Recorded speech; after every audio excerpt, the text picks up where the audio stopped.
out today because I got double the work to do to try to justify these Clippers making it past tonight. Marcellus Wiley, Emmanuel Acho in the building. What's up, Emmy Acho? What's up, big dog? Good? I'm good. I don't know. All right, we're going to get on that tie later. I got to do this. Let's get it started. My Clippers. Yeah, they took a big L on Saturday. That was a long time ago.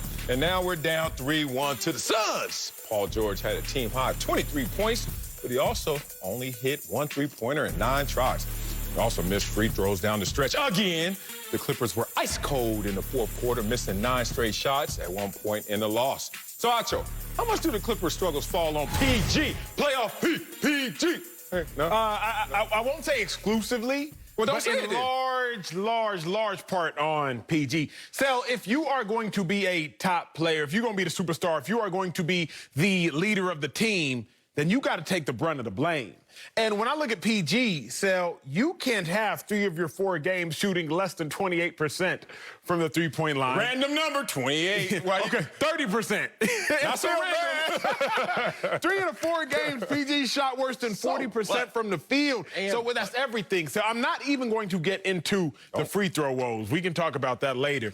But when Kawhi got hurt, everybody's role had to change. And PG, his role had to change as well. Okay. 1, he had to become a better scorer. 2, he had to become a more efficient scorer. But 3, he had to become a more efficient leader. Kawhi already hurt, and we already know Kawhi is not a vocal leader, but at least Kawhi is going to lead by his play. PG, you cannot be void of being a vocal leader and also be void of leading by play. It can't happen. And right now we're seeing both of these things occur. So again, I won't use the word exclusively. Instead, I'll use the word solely. And to me, the blame falls solely on PG. Solely? Because if you are going to be the fearless leader, I need you to lead and lead fearlessly. That was the take. Well done. Theoretically, it applies, but pragmatically, like if you actually watch this team in the dynamic, oh no, all he gets is participation blame. And that's what anybody on any team that steps on the field, steps on the court. You get this much blame. Now, if you want to go and exaggerate that, if you want to go in excess of that participation blame, oh, you can't look at Paul George, not at all. The dynamic shifted right before his very eyes, and he adjusted on the fly.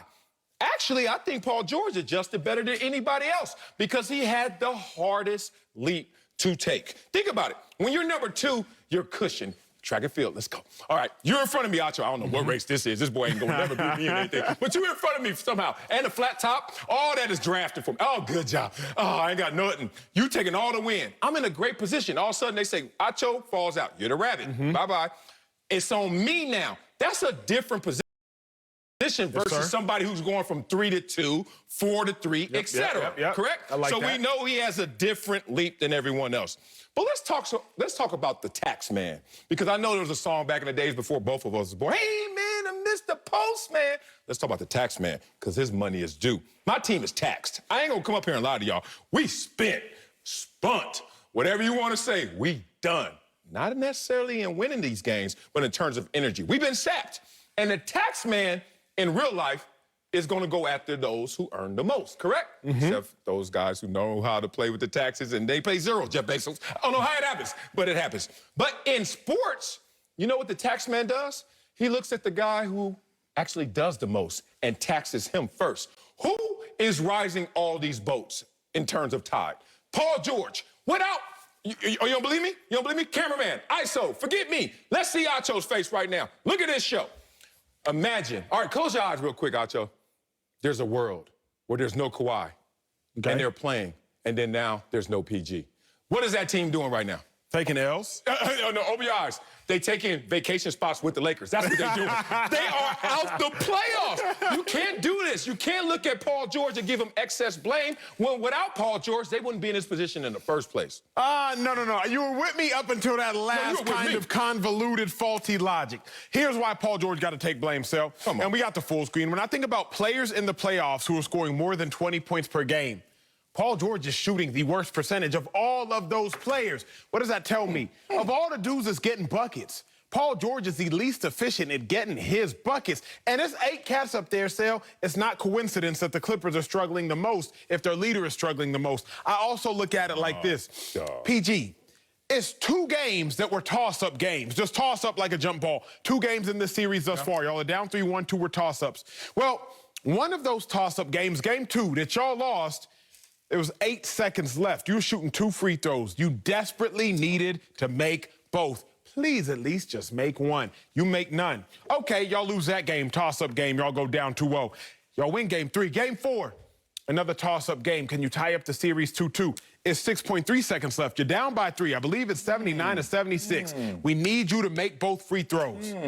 You missed the first one. So now what you got to do? What you got to do? Now you got to go miss the second one. You execute that, because apparently you're better at missing free throws now than you are making them. You execute that. You missed the free throw. Boogie Cousins gets it. He goes up to the foul line. But had you made the first one, now Boogie Cousins is going up to tie the game. Instead, you missed the first one. Now Boogie Cousins is going up to still be down, even if he does make both. It's even Paul George's fault in a micro sense. We know it's his fault in a macro sense. We know it's his fault at large. It's Paul George's fault? Yes, sir. Of what? We know that the Clippers are down in the series, first and foremost. So, 2 of the games have been decided by a combined 5 points. Okay. 2 games have been decided by a combined 2 possessions. My point. Paul George had the ball with under 8 seconds in both of those games at the free throw line. You make those free throws, the game changes drastically. It's Paul George's fault in micro, and I would blame Paul George also macro. It's only the short-sighted man that looks at the end and then realizes where he's fallen, where he's failed.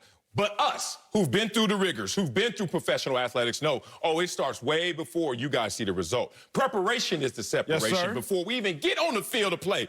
If you don't win Monday, Tuesday, Wednesday, Thursday, Friday, Saturday in our game, it don't matter what you're going to try and do on Sunday, okay? Let's transfer that to the sport of basketball. Are you trying to tell me that this team that has all of a sudden put the clamps down on Phoenix in terms of point production, you want to talk about Phoenix first 3 games? And then also now, look at PG and what he's done to this team. He's playing more minutes than anybody else out there. As he should. As he should. And then you look at the team without him on the court, minus 24. With him on the court, plus 47. You want to keep talking about my team? Let's keep talking about my team. Because my team is fighting a narrow, close death. We know it. With Kawhi out, most people say, well, good luck to them. Oh, my God. There is some hope with this team. Why is there hope? Because Paul George is playing insane basketball. Now, he has his micro moments of failure. True. But to exaggerate that to the point where you're going to overlook these stats and these numbers, Game 4, lowest scoring game, NBA game of the season. That's defense. That's Paul George as well. You don't count that side of the court, obviously. Clippers got to a whole 14-2. And that's what I'm talking about when you want to look at the finish line. You want to look at the missed free throw. And you want to talk about the fact that we were down 12 before we even blinked. That's the hole that we dug ourselves into that was hard to get out of. Reggie Jackson had 20 points. You want to talk about Reggie Jackson, who's a beast? But he shot 33 from the field. You didn't bring that up. Why not? Oh, 22 from 3. Anybody? I thought that's our second best player right now. I keep it 100. I keep it objective. Marcus Morris, game worst, minus 10 plus minus. Anybody? Anybody want to talk? You want to talk? Oh, you want to talk about Paul George and 1 free throw. Okay, let's keep going. Shot 16% from 3 in game 4. Second worst 3-point percentage of the season. But it's on Paul George only, huh? Exclusively.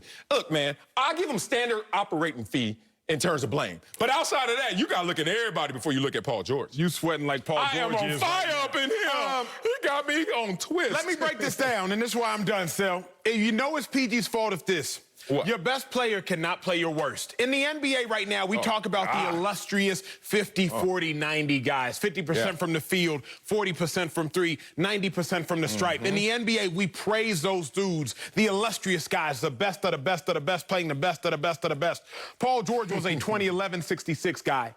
He shot 20% from the field. That don't sound like 50, 40, 90. He shot 11% from 3. Okay. And he shot 66% from free. That's the throws. Paul George is 20, 11, 60. So your best player cannot play your worst in your biggest moments. And Paul George is the best player, and he is playing the worst in the biggest moment. You just said Reggie Jackson was 8 for 24. Paul George was still worse, 5 for 20.